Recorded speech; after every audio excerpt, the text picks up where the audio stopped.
The fans here are great often, but you also found out tonight it can be a tough crowd too.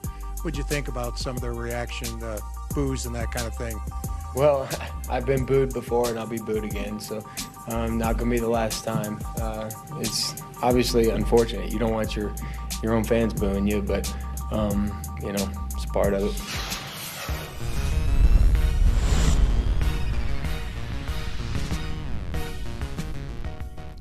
That was Bo Nix, Broncos quarterback, after last night's game. 10-7, the Broncos won. It was ugly. It was hard to watch, and this is one of the realities of short week football. Simply from the fact, setting aside whether you have enough time between Sunday and Thursday to properly prepare for the game, and some weeks you don't.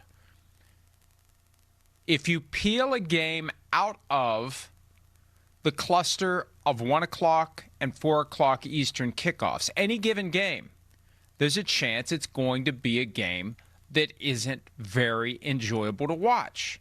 Because not every game on every given Sunday is objectively enjoyable to watch. It's just a lot of them only go to 10% of the country. So if you take one of those games, and that's what this game would have been on a Sunday, they would have flexed it into 4:05. It would have been tucked into Denver and Nevada, and that's it. Very few people would have been subjected to it.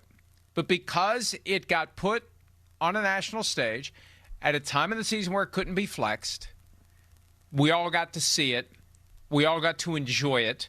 Not many people enjoyed it. I was surprised by how many people complained about it after a Monday night where people were deprived of football. They get to watch it on Thursday night, and we all have the right to complain. There's a balance here to be struck, though. We all have the right to complain. There was a lot of pissing and moaning on social media. It's like, folks, we're halfway through football season. Snap your fingers and football season's over. At least it's a football game that was on TV. And it's one of our inalienable rights to piss and moan. I get it. But it felt a little over the top. Like, what did you expect? Did you prefer the blowout that we expected? Did you prefer a repeat of Chiefs-Raiders, which was basically an NFL team against a high school team? Is that what you wanted to watch? So I was confused by all of, and maybe people have just had enough of all the shit that's going on right now, and they just were looking for a way to release steam, kind of like I am now.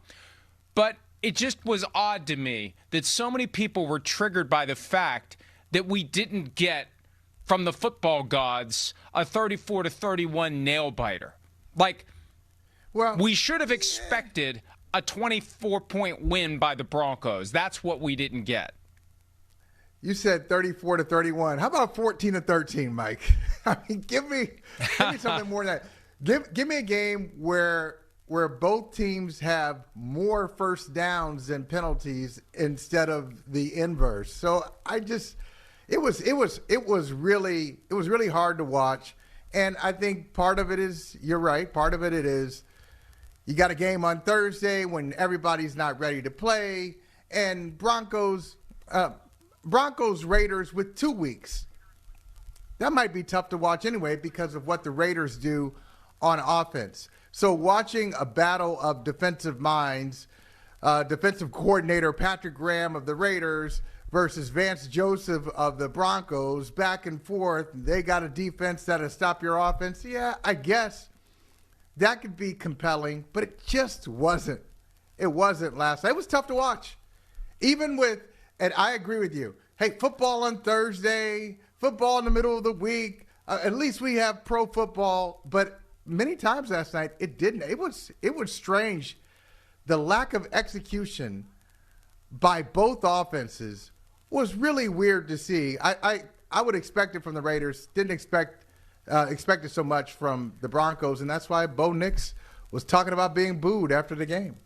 Hi, it's Mike Florio. Thanks for watching PFT on YouTube. Hit subscribe for the latest news and analysis from Pro Football Talk.